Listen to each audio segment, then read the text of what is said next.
Welcome to 7 news Telugu. నేను సుధా. బులెటిన్ల ముందుగా headlines. Guntur జిల్లా గోకుల క్షేత్రంలో నిర్వహించిన అనంత శేష స్థాపన కార్యక్రమంలో సీఎం చంద్రబాబు.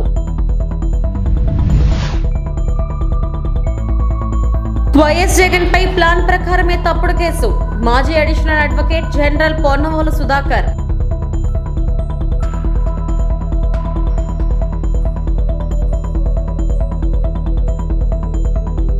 శ్వేతపత్రాల విడుదల పేరుతో పచ్చి అబద్ధాలు చెబుతున్నారు. పేర్ని నాని ధ్వజం.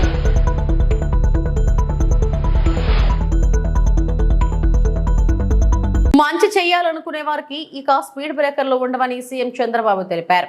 గుంటూరు జిల్లా కోలనకొండలోని హరేకృష్ణ గోకుల క్షేత్రంలో నిర్వహించిన అనంత శేష స్థాపన కార్యక్రమంలో ఆయన పాల్గొన్నారు. వెంకటేశ్వర ఆలయ నిర్మాణంలో భాగంగా ఇక్కడ అనంత శేష స్థాపన చేశారు. ఈ సందర్భంగా చంద్రబాబు మాట్లాడుతూ మంచి చేసే వారందరికీ ఆంధ్రప్రదేశ్ చిరునామాగా ఉంటుంది. మంచి చేసే వారంతా ఏపీలో ఇక ముందుకు రావాలి. అక్షయపాత్ర స్ఫూర్తితో అతి త్వరలో అన్న క్యాంటీన్లు పునః ప్రారంభిస్తాం. హరే కృష్ణ సంస్థ దైవ సేవతో పాటు మానవ సేవను సమానంగా చేస్తుంది. ఆధ్యాత్మికత ద్వారా వచ్చే మానసిక ఆనందం లేకపోతే ముందుకెళ్లలేం. దైవత్వాన్ని అందరిలో పెంపొందించేలా అక్షయపాత్ర అంతర్జాతీయ అధ్యక్షుడు మాధవ్ పండిత్ కృషి చేస్తున్నారు. 50 మంది ఐఐటి పట్టభద్రులు సేవా కార్యక్రమంలో పాల్గొనడం అభినందనీయం. ఆధునిక సాంకేతికతను అందిపుచ్చుకుంటూనే ఆధ్యాత్మిక సేవలను కొనసాగించాలి. వెంకటేశ్వర స్వామి దయతోనే బాంబు పేలుల నుంచి బయటపడ్డా. ప్రపంచానికి సేవలందించే అవకాశం కోసమే నాకు తిరిగి ప్రాణభిక్ష పెట్టారు. పేదరికం లేని సమాజ నిర్మాణమే అందరి నినాదం కావాలి. అక్షయపాత్ర ద్వారా ప్రతిరోజు 22 లక్షల మందికి భోజనం పెడుతున్నారు. అన్నా క్యాంటీన్లను చిన్న ఫిర్యాదు లేకుండా అక్షయపాత్ర నిర్వహించింది అని చంద్రబాబు తెలిపారు. నేను ఎప్పుడు వెంకటేశ్వర స్వామి మా ఇంటి కులదైవం. మా ఇంట్లో నుంచి నేరుగా చూస్తే మంగాపురం సైడు గోపురం అక్కడంతా కూడా 3 నామాలు కనబడుస్తూనే ఉంటాయి. ఇంట్లో నుంచి పైన ఎక్కి చూస్తే తిరుమలలో ఉండే 3 నామాలు ఇంటి దగ్గర నుంచి చూసే అవకాశం వస్తుంది. నేను నమ్మిన దేవుడు, నమ్ముతున్న దేవుడు, నేను ప్రార్థించే దేవుడు వెంకటేశ్వర స్వామి అని చెప్పి కూడా నేను మీకు తెలియజేస్తున్నా. ప్రతిరోజు ఒక 2 నిమిషాలే నేను ఒకటే కోరుకుంటాను. దండం పెట్టుకొని 1 నిమిషం ప్రార్థన చేసి, ఇప్పుడు ఒకసారి చూస్తే నాకు ప్రాణ భిక్ష పెట్టింది కూడా వెంకటేశ్వర స్వామి. అదొక మిస్టరీ కూడా. 2003లో నా మీద 23 క్లేమోర్ మైన్స్ ని బ్లాస్ట్ చేస్తే సాక్షాత్తు వెంకటేశ్వర స్వామి నాకు ప్రాణభిక్ష పెట్టాడు. ఏదో చెయ్యాలని ఆ రోజు నన్ను కాపాడాడు. అలాంటి వెంకటేశ్వర స్వామిని నేను ప్రార్థించేది, నాకు శక్తి, సామర్థ్యాన్ని, తెలివితేటలు ఇవ్వండి. ప్రపంచంలోనే తెలుగు జాతి నెంబర్ 1 జాతిగా ఉండడానికి ఆశీర్వదించండి. ప్రపంచంలోని ఇండియన్స్ అందరూ కూడా గ్లోబల్ సర్వీసెస్ అంటే ప్రపంచంలో ఉండే ప్రజలకు సేవలు అందించే అవకాశాన్ని కల్పించండి. ఈ దేశంలో పేదరికం లేని సమాజం. అందుకే ఇటీవల నేను మాట్లాడుతున్న జీరో పావర్టీ మనందరి బాధ్యత. సమాజం మనకి ఇవన్నీ ఇచ్చింది. ఈరోజు నేను ఒక ముఖ్యమంత్రిగా ఉన్నా, రమణ గారు former chief justice of India అయినా, లేకపోతే వేదిక పైన ఉండే పెద్దలు కొంతమంది మంత్రులైనా, ఇక్కడికి ఉండేవాళ్లు వివిధ రంగాల్లో బ్రహ్మాండంగా రాణిస్తున్నా, ఇది మనకు సమాజమే ఈ అవకాశం ఇచ్చింది. అలాంటి సమాజంలో పేదరికాన్ని, అందుకే నేను ఒక స్లోగన్ తీసుకున్నా, zero poverty nation, zero poverty state, zero poverty village. మనందరి బాధ్యత కావాలి. సంపద కొంతమందికి పరిమితమై పేదవాళ్లు పేదరికంలో మగ్గుతా ఉంటే అది మంచిది కాదు. ఈ విషయం మనం గుర్తుపెట్టుకోవాల్సిన అవసరం ఉంది. 2016లో పిన్ కోడ్ కూడా లేని చోట చంద్రబాబు విజన్ తో ఏర్పాటు అయిన మెక్టెక్ జోన్ నేడు 10,000 కోట్ల టర్నోవర్ తో 145 కంపెనీలతో దేశంలోని అతిపెద్ద మెడికల్ పార్క్ అయింది. IT, infrastructure, progress, planning, strategy, a great administrator that this country has ever seen. Our dear, beloved, honorable Chief Minister, Shri Nara Chandrababu Naidu ji.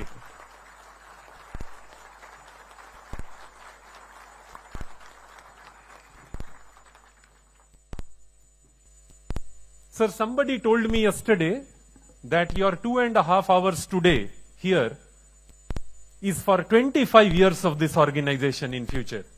That is the value of your time that you are giving us. This 2.5 hours for us will write our destiny for 25 years. People in this gathering represent 25,000 crore of Indian medical device industry and scientists of AMTZ who have made this zone a reality. Not many of them know, sir. You appointed me on the runway inside your aircraft. Our friend and colleague Pradyumna ji was there on that day. When I mentioned to you about this project, you said it is your idea. You come from Delhi and implement it. The district administration followed your instruction and gave land. 2016, you laid the foundation. When there was no phone signal, PIN code, our letters from Government of India wouldn't come because this place didn't have a PIN code. Now we are a city in ourselves. And in this journey, from 10,000 rupees, we have become 10,000 crore. Today, this is world's largest medical technology park with 145 companies, 6,000 people, and a lifesaver in COVID for the country. Sir, I want to show you a small video of 3 minutes of your work. మాజీ CM YS Jaganmohan రెడ్డిపై ఒక plan ప్రకారమే తప్పుడు case నమోదు చేశారని, దీని వెనుక పెద్ద కుట్రే ఉందని మాజీ additional advocate general Ponnavolu Sudhakar మండిపడ్డారు. రఘురామరాజు ఆరోపణలపై కేసును పోలీసులు స్వీకరించిన పరిణామాలపై పొన్నవోలు తాడేపల్లిలో మీడియాతో మాట్లాడారు. మాజీ సీఎం వైఎస్ జగన్ తో పాటు మరికొందరు అధికారులపై టీడీపీ ప్రభుత్వం తప్పుడు కేసులు పెట్టింది. కేవలం దురుద్దేశంతో, రాజకీయ కక్షతోనే ఈ కేసు పెట్టారు. వ్యక్తిగత ద్వేషంతోనే రఘురామకృష్ణంరాజు ఈ పని చేశారు. అరెస్టు చేశాక తనని కస్టడీలోకి వేధించినట్లు ఆయన ఫిర్యాదు చేశారు. కానీ ఆయన్ను అరెస్టు చేసిన విషయంలో ఎలాంటి తప్పు జరగలేదు. తనపై మాస్క్ పెట్టుకున్న గుర్తు తెలియని వ్యక్తులు దాడి చేసినట్లు రఘురామ మెజిస్ట్రేట్ కు ఇచ్చిన వాగ్మూలంలో స్వయంగా చెప్పారు. ఇప్పుడేమో కేసులో ఏకంగా మాజీ సీఎం జగన్ పేరు రాశారు. కేవలం జగన్ పై రఘురామ ద్వేషం పెంచుకొని 3 ఏళ్ల తర్వాత ఈ కేసు పెట్టారు. అధికారులు పివి సునీల్, సీతారాంజనేయులు తనపై దాడి చేస్తే అప్పట్లోనే కోర్టులో ఎందుకు చెప్పలేదు? డాక్టర్లు కూడా రఘురామ ఒంటిపై కొట్టిన గాయాలు లేవని చెప్పారు. అయినా సరే అత్యంత దారుణంగా ఇప్పుడు తప్పుడు కేసు పెట్టారు. రఘురామ జూన్ 11వ తేదీన ఫిర్యాదు చేస్తే 10వ తేదీనే పోలీసులు ఎలా లీగల్ ఒపీనియన్ కి రాశారు? ఒక ప్లాన్ ప్రకారం తప్పుడు కేసు నమోదు చేయడానికి చేసిన కుట్ర అనటానికి ఇంకేం నిదర్శనం కావాలి అని పొన్నవోలు ప్రశ్నించారు. లీగల్ ఒపీనియన్ పంపిస్తారు. వారు 11 లీగల్ ఒపీనియన్ తిరిగి పంపించేస్తారు. వారే సెక్షన్లు వేసి ఈ సెక్షన్ కింద రిజిస్టర్ చేసి జగన్మోహన్ రెడ్డి మీద రిజిస్టర్ చేయండి, అందరు ముద్దాయిల మీద చేసేయండి, 307 పెట్టండి, చాలా అఫెన్సెస్ పెడతాడు. కానీ ఒక విచిత్రం, మళ్ళా వాళ్ళు మారుస్తారేమో డేట్స్ నాకు తెలియదు కానీ, బట్ రికార్డ్ ఈస్ దేర్. నీకు వచ్చింది రిపోర్ట్ 11వ తేదీ, చాలా ఇంపార్టెంట్. అప్పుడు దాకా నీకు రిపోర్ట్ రాలేదు కదా. లీగల్ ఒపీనియన్కి ఎప్పుడు రాసి ఉండాలి? నువ్వు 11 రాసి ఉండాలి, లేకపోతే 12 రాసి ఉండాలి, అవునా కాదా? Common sense. 10వ తేదీ లీగల్ ఒపీనియన్ రాసి ఉన్నాడు ఈయన, డైరెక్టర్ ఆఫ్ ప్రాసిక్యూషన్. అంటే బిడ్డ పుట్టక ముందే. ఎంత మ్యానిపులేటెడ్ కేసు అంటే ఇది. నీకు అసలు రిపోర్ట్ వచ్చిందే 11/6 కదా, 11/6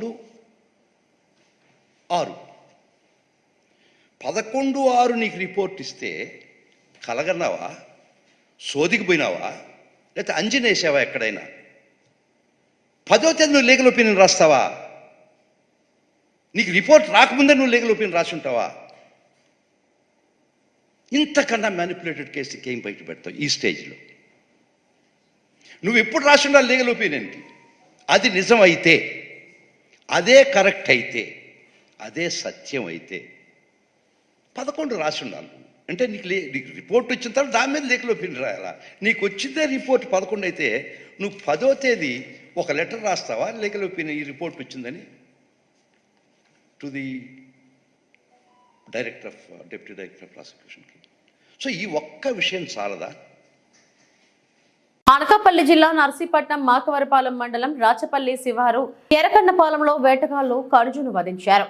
వీటి మాంసం అమ్మకాలపై సమాచారం రావడంతో అటవీ అధికారులు దాడులు చేసి వేటగాళ్లను పట్టుకున్నారు. అదేవిధంగా సుమారు 30 కిలోల వరకు మాంసం స్వాధీనం చేసుకున్నట్లు అటవీ శాఖ రేంజర్ లక్ష్మీ నర్సు తెలియజేశారు. ఈ ఘటనపై ఇప్పటికే కేసు నమోదు చేసిన అటవీ శాఖ అధికారులు ఎర్రకన్నపాలెంకు చెందిన అడిగర్ల రాంబాబు, కొల్లి నూకరాజు, కొల్లి రామారావులను అదుపులోకి తీసుకున్నారు. మరో ముగ్గురు పరారీలో ఉన్నారు. దీనిపై దర్యాప్తు సాగుతుంది. రాత్రి సుమారు 9 గంటలకు మా ఉన్నతాధికారుల నుంచి సమాచారం మేరకు మేము మాకవరపాలెం మండలం ఎర్రకన్నపాలెం గ్రామంలో వేట జరుగుతుందని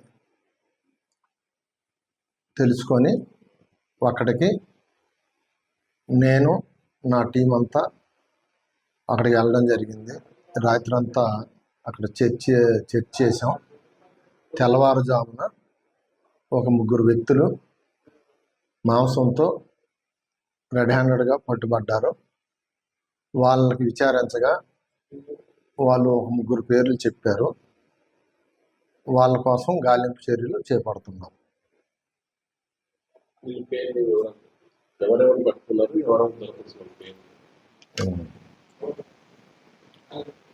మేము అడిగర్ల రాంబాబు, తర్వాత కొల్లి నాగరాజు, కొల్లి రామారావు ముగ్గురిని పట్టుకున్నామండి.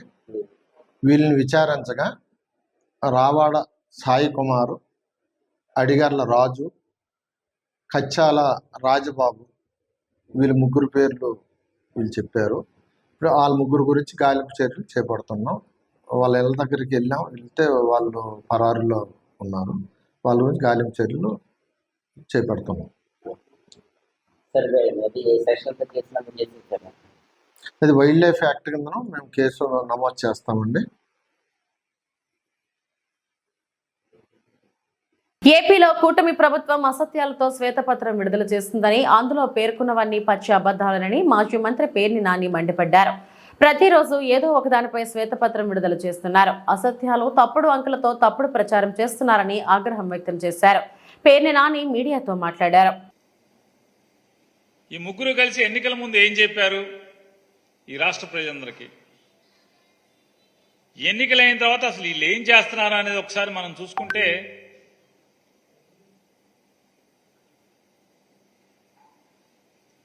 రోజుకొక శ్వేతపత్రం విడుదల చేస్తూ, ఆ విడుదల సమయంలో అన్ని తప్పుడు అంకెలు, అసత్యాల్ని చెప్తూ జగన్మోహన్ రెడ్డి గారు ఈ రాష్ట్రాన్ని ఏదో చేసేశాడు, కాబట్టి మా వల్ల ఏం కాదు, మేమేం చేయలేం, ఊరికే పదవులు అనుభవిస్తామని ప్రతిదీ అమరావతి మీద ఒకరోజు, కరెంటు మీద ఒకరోజు, మైన్స్ మీద ఒకరోజు, ఇట్లా రకరకాల దేనో దాని మీద ఒకరోజు ఒక్కొక్కటి రేపో ఎల్లుండో ఆర్థిక వ్యవస్థ మీద ఇస్తారంట. ఏది చేసినా ఏముంది? కేంద్ర ప్రభుత్వం చెప్తుంది, ఆంధ్రప్రదేశ్ రాష్ట్రం ఇలా కూటమిలో ఉన్నటువంటి కూటమి బాస్ ఢిల్లీలో వాళ్ళ ప్రభుత్వమే చెప్తుంది 4 లక్షల పైచిలకు 4 లక్షల కోట్లు ఎంత అప్పు చేశారు ఆంధ్రప్రదేశ్ రాష్ట్రం ఇప్పటికని చెప్తుంది. చంద్రబాబు నాయుడు గారు మాకు ఇచ్చేప్పటికి 2 లక్షల చిల్లర కోట్లు అని చెప్పని జగన్మోహన్ రెడ్డి గారే చెప్పాడు. ఇందులో దాచిందేముంది? నోటికి వచ్చినట్టు 10 లక్షల కోట్లు, 15 లక్షల కోట్లు, 20 లక్షల కోట్లు ఈ రాష్ట్రానికి అప్పు అయిపోయిందని చెప్పని, శ్రీలంక అయిపోయిందని చెప్పని తప్పుడు ప్రచారాలు చేసి, సరే చాలా మంది ఇన్ని హామీలు ఇస్తున్నారు కదా, ఎలా తీరుస్తావు, అసలు ఎలా ఇస్తావు అని చెప్పని అడిగితే, నేను సంపద సృష్టిస్తాను, సంపద సృష్టించి తద్వారా నా హామీలన్నీ కూడా అమలు చేస్తానని చెప్పాడు. ఇవాళ ఏం చెప్తున్నాడు? అబ్బే మా వల్ల ఏం కాదు, మేమేం చేయలేమండి, ఈ రాష్ట్రం పరిస్థితి ఏం బాలేదు. తూర్పుగోదావరి జిల్లా కడియం బుర్రిలంక జాతీయ రహదారిపై పొంచి ఉన్న ప్రమాదం. చిన్నపాటి వర్షానికే ముంపుకు గురవుతున్న రోడ్డు. రావులపాలెం నుంచి రాజమండ్రి వెళ్లే వాహనదారులకు జాగ్రత్త.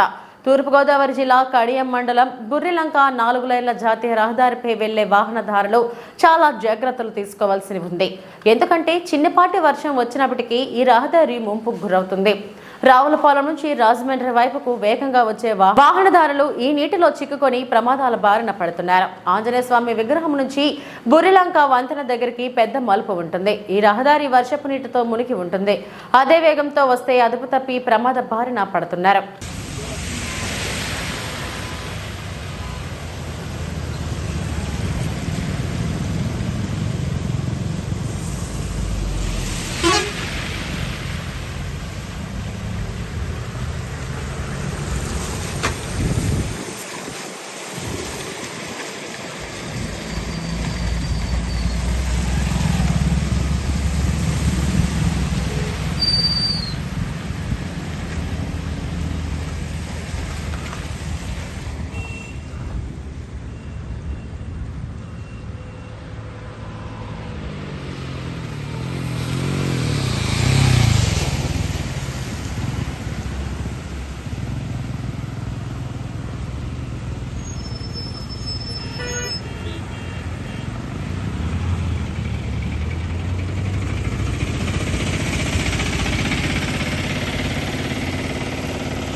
జగ్గపేట పట్టణంలోని శ్రీ రుక్మిణి సత్యభామ సమేత శ్రీ సంతాన వేణుగోపాల స్వామి ఆలయ ప్రాంగణంలో ఉన్న శ్రీ అభయాంజనేయ స్వామి వారికి శనివారం ఉదయం ఆలయ అర్చకులు శ్రీరంగం శ్రీ నివాసాచార్యులు పవనాచార్యులు స్వామివారికి పంచామృతాభిషేకం, సింధూర పూజ, 158 వడమాల సమర్పించి తమలపాకులు, అర్చన, ధూపదీప నైవేద్యాలు సమర్పించారు. భక్తులు స్వామివారిని దర్శించి తీర్థ ప్రసాదాలు స్వీకరించారు. ఎన్టీఆర్ జిల్లా జగ్గైపేట నియోజకవర్గం పెనుగంచిప్రోలు అక్రమ కేసు కట్టి అబాసుపాలైన Penuganchiprolu police station sub inspector. Penuganchiprolu గ్రామంలో శనివారం పెనుగంచిప్రోలులో ఈ నెల 6వ తారీఖు రాత్రి సింగవరం గ్రామం నుండి పెనుగంచిప్రోలుకు ఒక్క ఖాళీ ట్రక్కుతో వస్తున్న ట్రాక్టర్ను పెనుగంచిప్రోలు సబ్ ఇన్స్పెక్టర్ స్వాధీనం చేసుకున్నారు. ఆ ట్రాక్టర్లో ఇసుక లేదు కదా అని గ్రామానికి చెందిన పెద్దలు ప్రశ్నించడంతో ఎస్ఐ ఆ ట్రాక్టర్ను వదిలివేశారు. మరలా 1 గంట వ్యవధిలోనే ఆ ట్రాక్టర్ను స్వాధీనం చేసుకుని ఆ ట్రాక్టర్ ట్రక్కులో నిండా ఇసుక ఉన్నట్లుగా 6వ తారీఖున తెల్లవారుజామున ఎఫ్ఐఆర్ నమోదు చేశారు. ఆ ట్రక్ను ఒక ప్రముఖ నాయకుని ఆధీనంలో ఉన్న కంటంనేని ఫంక్షన్ హాల్లో గత 5 రోజులుగా అక్కడే ఉంచారు. ఈ రోజు 13వ తేదీన ఉదయం 7 గంటల సమయంలో స్థానిక ASI Shankar Naik, constable Balakrishna civil డ్రెస్లో కంటంనేని ఫంక్షన్ హాల్ నుండి బయటకు తీసుకుని వచ్చారు. ఒక జేసీబీతో ట్రాక్టర్ ఇసుకతో నింపేందుకు మున్నేరులోకి వెళ్తుండగా స్థానిక తిరుపతమ్మ దేవస్థానం మాజీ trust board chairman Sri Nuthalapati Chennakeswararao ట్రాక్టర్ను జేసీబీని ఆపి ఎక్కడికి వెళుతున్నారని ప్రశ్నించారు.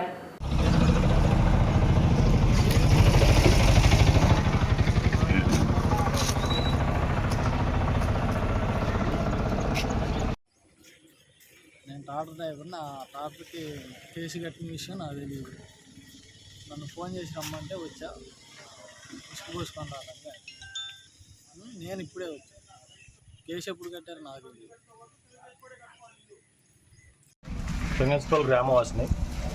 గత 6వ తారీఖు రాత్రి ట్రాక్టర్ ఆఫ్ చేసినప్పుడు ఎంటీ ట్రాక్టర్ కదా వదిలిపెట్టమంటే వదిలేస్తానేనన్నారు. నేను ఒక రైతు పక్షంగా రైతు మనిషిగా నేను అడిగాను. తర్వాత 6వ తారీఖు తెల్లవారుజామున 5 గంటలకి ఎంటీ బండిని లోడు బండిగా కేసు నమోదు చేయడం జరిగింది. నిన్న ఆ రైతులు నా దగ్గరకు వచ్చి చెన్నకేశ్వర గారు మీరు పెద్ద మనిషి అని నమ్మి నీ దగ్గరకు వస్తే మాకు ఈ విధంగా అన్యాయం జరిగిందని అన్నారు.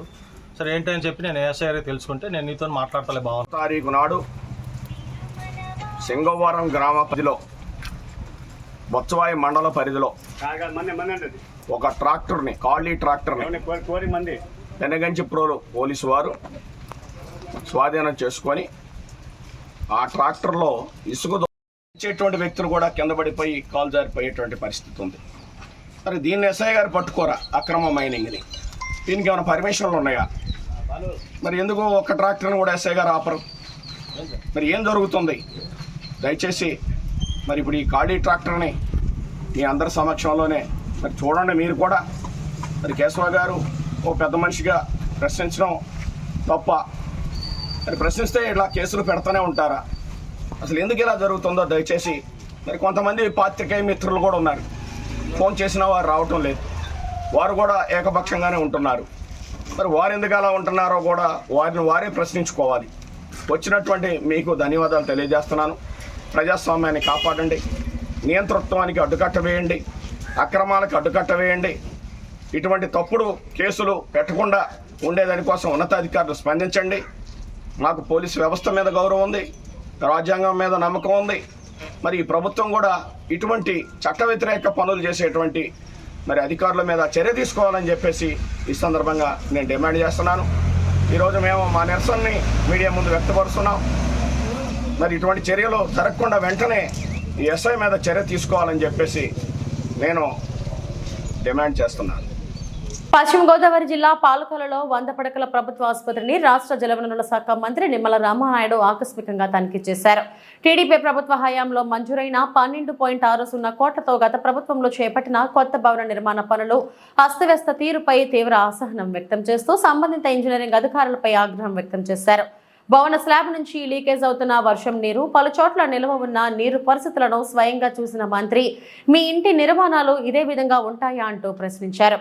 ప్రభుత్వం మారిందని పనులన్నీ నాణ్యతతో సవ్యంగా జరగాలని ఆదేశించారు. అధికారులకు పలు సూచనలు చేశారు. పాత ఆసుపత్రిలో బాలింతలను పలకరించి శిశువులను ఎత్తుకొని ముద్దాడారు. సమస్యలను అడిగి తెలుసుకున్నారు. అధికారులకు పలు సూచనలు చేశారు. ఈ సందర్భంగా మంత్రి నిమ్మల రామానాయుడు మాట్లాడారు.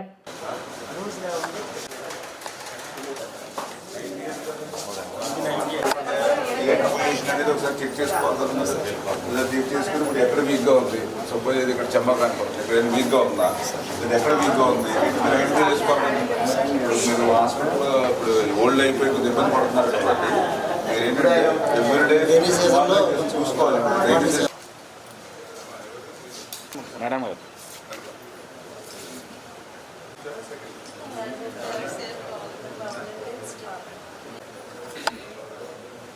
యాక్చువల్గా 1 yearలో కంప్లీట్ కావాలి.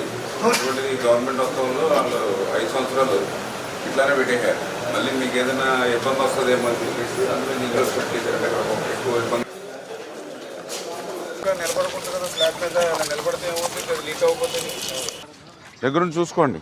ఒకరోజు 2 రోజులు ఎక్కడ ఇలాంటి చుక్క నీరు ఉండకూడదు. దీన్ని ఏం చేస్తారో చూసుకోండి. మీరు ప్లానింగ్ మొన్న సమ్మర్లో మే నెలలో చేసినప్పుడు ఇక్కడ ట్రీట్మెంట్ చేశారు, అక్కడ ట్రీట్మెంట్ చేశారు, సెంటర్లో వదిలేశారు. మళ్ళీ కొన్ని సెంటర్లో వాటర్ ఎటు వెళ్ళాలో కూడా మీకు దారి తెన్ని లేకుండా చేస్తున్నారు. ఎట్లా మీరు ఇంజనీరింగ్ మీరు ఎప్పుడైనా వచ్చారా గారు? మరి చూసినప్పుడు మీరైనా డైరెక్షన్ ఇవ్వాలిగా. మీరు చూపించండి. ఏ స్లాబ్ అయినా మీరు మీ ఇంటి మీదకి ఎక్కేయాలండి ఫస్ట్ ఫ్లోర్కి. మీరు ఫస్ట్ ఫ్లోర్లో ఎక్కడైనా నీళ్ళు ఉంటే అడగండి. అవును, వాటర్ అడిగారు. వాటర్ అడిగినప్పుడు దీన్ని వాటర్ వెళ్ళే మార్గం చూపించాలి కదా. ఇప్పుడు మీ ఇంటి దగ్గర ఉంటుందా ఇట్లాగా? మీకు బిల్డింగ్ ఉందిగా, మీకు మీ బిల్డింగ్ పైన ఇట్లా వాటర్ నిలబడుతుందా? మరి మీ ఇల్లు ఒకటి హాస్పిటల్ ఒకటి కనీసం ఎవరైనా కూడా చుక్క నీరుంటే ఇంక ఆటోమేటిక్గా లీక్ అయిపోద్ది. ఇప్పుడు ఇక్కడ వాటర్లు అన్నీ ఎదురు నిలబడతా ఉన్నాయి. ఎందుకు పని చేయట్లేదు మీరు? గవర్నమెంట్ అది మారిందా? గవర్నమెంట్ మారిందని మీకు తెలియట్లేదా? ఇప్పుడు 1 month అయింది కదా, మరి పాటికి అన్ని లైన్ చేయించాలి కదా. మీరు ఇదిగా క్లియర్ చేయాలి. పక్కన హాస్పిటల్ ఎక్కడేమో పడిపోయేలాగా ఉంటాయి. ఇక్కడ మీరు ఏమీ చేయకుండా గడ్డి మొలిపించి నీళ్లు పెట్టి చేసి వర్క్ కూడా చేయకుండా అట్లా చేసుకుంటే అట్లాగా. నేను ఆ రోజు 2019లో నేను అమౌంట్ ఇచ్చాను. ఇది 12,60,00,000 దీనికి 2019లో. అందులో నేను ఆ రోజు 1 yearలో కంప్లీట్ చేయాలి బిల్డింగ్.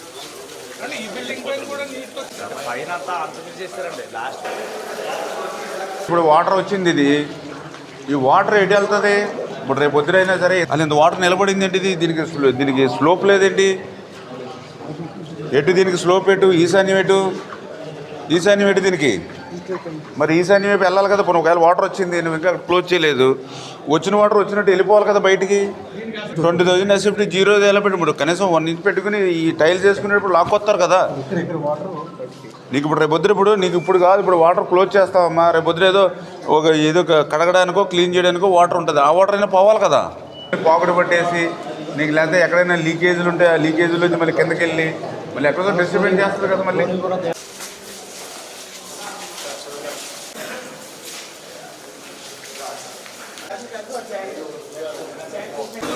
ఐరన్ అంతా పోతుంది. పోతే మళ్ళీ మళ్ళీ పాడైపోతుంది. నువ్వు ఎక్కడ పడ్డా తెచ్చి పెట్టేస్తానంటావేంటి? స్లోప్ రావాలి కదా నీకు. అది పెట్టుకుంటావా? అది తర్వాత దాంతో సంబంధం వాటర్ సెంటరింగ్ కట్టినప్పుడు లెవెల్ మెయింటెనెన్స్. ఎక్కడైనా ఒక సెంటరింగ్ డౌన్ కట్టాడు అనుకోండి, కొంచెం తొక్కింది అనుకోండి, ఇంకా అక్కడ తొక్కింది.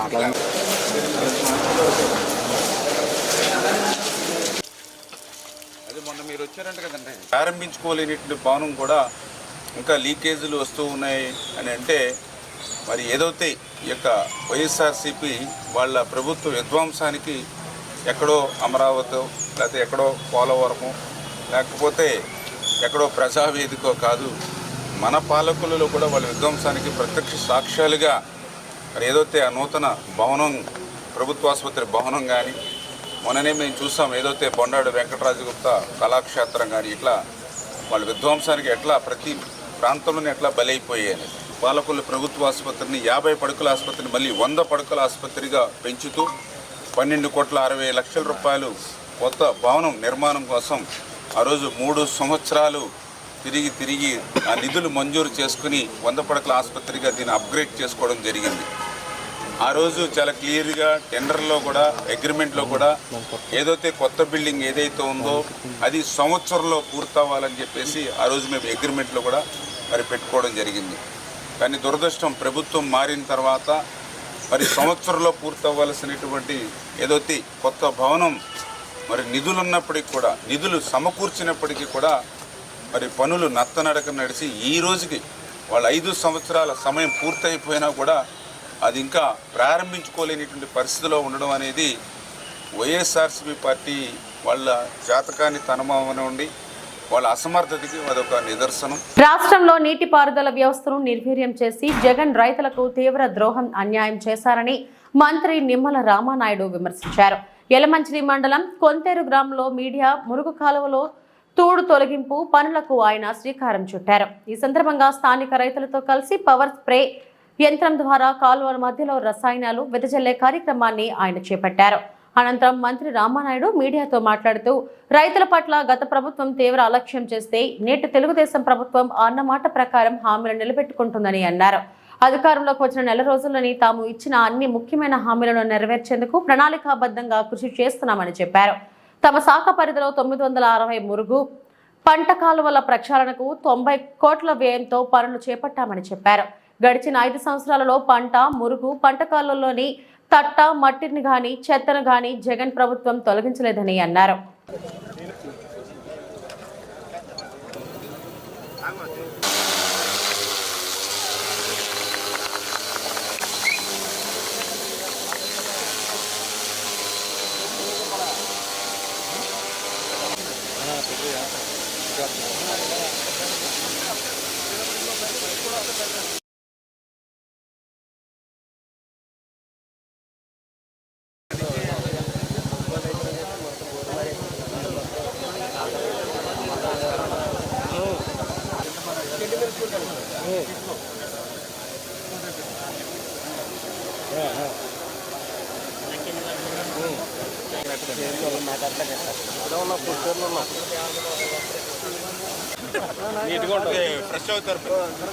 రైతు ప్రభుత్వం, వ్యవసాయ ప్రభుత్వం, తెలుగుదేశం, జనసేన, బీజేపీ, ఎన్డీఏ ప్రభుత్వం. అందుకు ఉదాహరణే అధికారంలోకి వచ్చినటువంటి 30 రోజుల్లోనే త్వరితగతిన యుద్ధ ప్రాతిపదికన రైతు సంక్షేమం కోసం మేము చేసేటువంటి కార్యక్రమాలు వాళ్ళనే ఒక నిదర్శనం. ఎందుకంటే ఏదైతే రైతుకు అత్యంత అవసరమైనటువంటిది నీరు, ఆ నీరు ఒక ఆక్సిజన్ లాంటిది వ్యవసాయానికి. అటువంటి నీటిని కూడా గత ప్రభుత్వం నిర్లక్ష్యం చేసినటువంటి పరిస్థితి. ఎందుకంటే వ్యవసాయం బాగుండాలని అంటే, రైతు బాగుండాలని అంటే ఖచ్చితంగా ఏదైతే కెనాల్స్, కాలువలు, అదేవిధంగా డ్రైన్స్, ఈ రెండు కూడా అతి ముఖ్యంగా ఉండాలి. ఈ రెండు కూడా ప్రతి సంవత్సరం కూడా మెయింటైన్ చేసుకుంటూ ఉండాలి. దురదృష్టం గత ప్రభుత్వంలో 5 సంవత్సరాల జగన్ పాలనలో ఏదైతే కాలువలు తట్ట మట్టి కూడా తీయనటువంటి పరిస్థితి లేకపోవడంతో శివారు ప్రాంతాలకి నీరు అందనటువంటి స్థితి చూసాం. అదేవిధంగా డ్రైన్స్లో తట్ట మట్టి కూడా తీయకపోవడంతో మరి ఏదైతే చిన్నపాటి వర్షానికి కూడా వేలాది ఎకరాల ఆయకట్టు ముంపుకు గురవడం చూసాం. అదేవిధంగా ఏదైతే ఆఖరికి వీడు అంటే తూడు, గొరపడెక్క లాంటి వాటిని కూడా మరి నిర్మూలించలేక, ఎందుకంటే ప్రతి సంవత్సరం కూడా ఏప్రిల్ నెలలో ఆ కాలువల మీద, డ్రైన్ల మీద ఎస్టిమేషన్లు వేసి టెండర్లు పిలిచి వర్క్ ఆర్డర్ ఇచ్చి మే నెలలో పనిచేస్తారు ఈ తూడు, గొరపడెక్క నిర్మూలన కోసం. ఎందుకంటే మే నెలలో టెంపరేచర్ ఉంటుంది, ఆ వాతావరణం అనుకూలిస్తుంది, తొందరగా ఆ కొలుపుని నివారించుకోవచ్చు. కానీ దురదృష్టం జగన్మోహన్ రెడ్డి అసలు వర్క్ ఎస్టిమేషన్లు కానీ అగ్రిమెంట్లు కానీ పని చేయించడమే మర్చిపోయినటువంటి పరిస్థితి, దుస్థితి. అందుకే నేను కూడా రైతులను కానీ ప్రజలు కానీ ఒకటే కోరుతూ ఉన్నా, మన కాలువల్ని, మన డ్రైన్లని మర్చిపోయినటువంటి జగన్మోహన్ రెడ్డిని రేపు శాశ్వతంగా ఈ ఆంధ్రప్రదేశ్ రాష్ట్ర రైతులు ఆ వైఎస్ఆర్సీపీ పార్టీని మర్చిపోవాల్సినటువంటి అవసరం ఉంది అని చెప్పి ఈ సందర్భంగా తెలియజేసుకుంటూ, అందుకే ఈరోజు యుద్ధ ప్రాతిపదికన మేము అధికారంలోకి వచ్చిన వెంటనే ఎస్టిమేషన్లు వేయించుకుని మళ్ళీ అవి వెంటనే కడా మీటింగ్ పెట్టి దగ్గర 960 పనులకు నిధులు మంజూరు చేసి అవి కూడా ఆలస్యం కాకుండా మరి షార్ట్ టెండర్ పిలిచి వర్కులు ప్రారంభిస్తూ ఉన్నాం.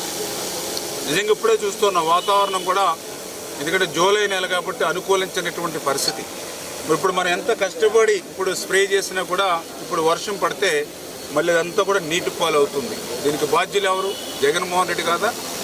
అదే ఏప్రిల్లో మన టెండర్స్ ఇచ్చి మే నెలలో పనులు చేసుకుని ఉంటే రైతుకి ఈ దుస్థితి బాధ ఉండేది కాదు కదా.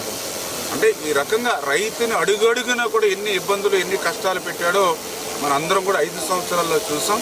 రేపు రాబోయేటువంటి రోజుల్లో ఒక రైతు ప్రభుత్వంగా, ఒక రైతు సంక్షేమ ప్రభుత్వంగా మరి వచ్చే సంవత్సరం నుంచి నేను చెప్తూ ఉన్నా, ఏదైతే ఏప్రిల్ నెలలోనే ఎస్టిమేషన్లు వేసుకుని మరి ఏప్రిల్ నెలలోనే టెండర్లు పిలిచి ఏప్రిల్ నెలలోనే వర్క్ ఆర్డర్లు ఇచ్చి మే నెలలో రేపు రాబోయేటువంటి సంవత్సరం నుంచి కూడా ఒక బాధ్యతాయుతమైనటువంటి రైతు ప్రభుత్వంగా మే నెలలోనే పనులు చేసి చూపిస్తామని చెప్పి కూడా మీ ద్వారా అందరికి కూడా తెలియజేసుకుంటాం. ఈ వార్తలు ఇంతటితో సమాప్తం. నమస్తే.